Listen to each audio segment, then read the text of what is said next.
This is a look at our storm last evening from Nubble Light in York.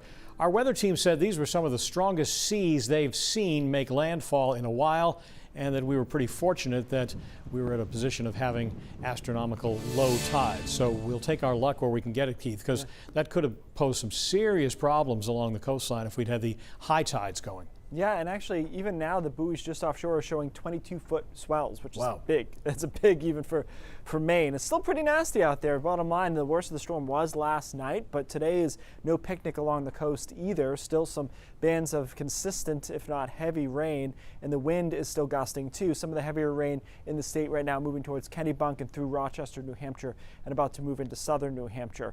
Look at this thing on satellite. It's just a beautiful storm system. This is a look that you'd see with some of our more classic nor'easters, whether they be this time of the year or in the winter. The way that it's positioned well southeast reminds me a little bit of Nemo, which was our biggest snowmaker in Portland's history. Luckily, depending on your disposition, I guess, or what you're into, luckily this is rain, not snow. Wind gusts about what we thought they'd be, around 50, 52 in York, 49 in Wells. Portland came in with 43, and Augusta coming in at 48 miles an hour. So nothing crazy, but enough to cause some power outages, which we saw last night early this morning. So the rain continues along the coastline through the rest of this afternoon. It's not until tonight that we start to clear out.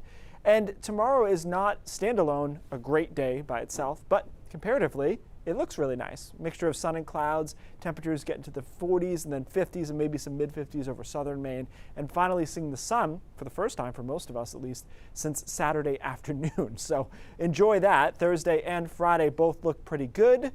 I'm moving through that quickly, unfortunately, because we have another storm to talk about for Saturday. So we get those two dry days, Thursday, Friday. First half of Saturday looks okay.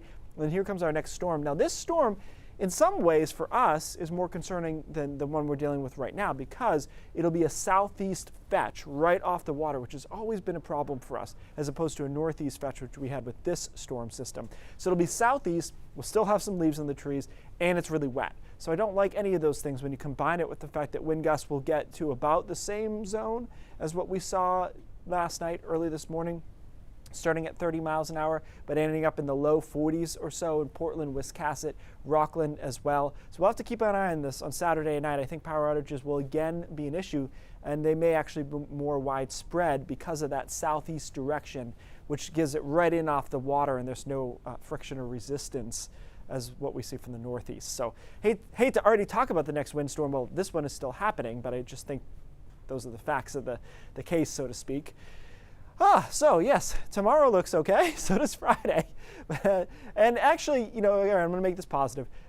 Halloween looks pretty good.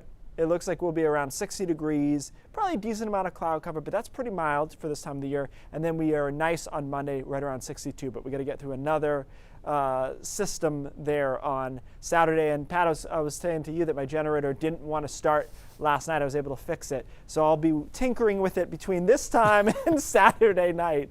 We might have to use it again. Live and learn. Yeah. Thank you, Keith.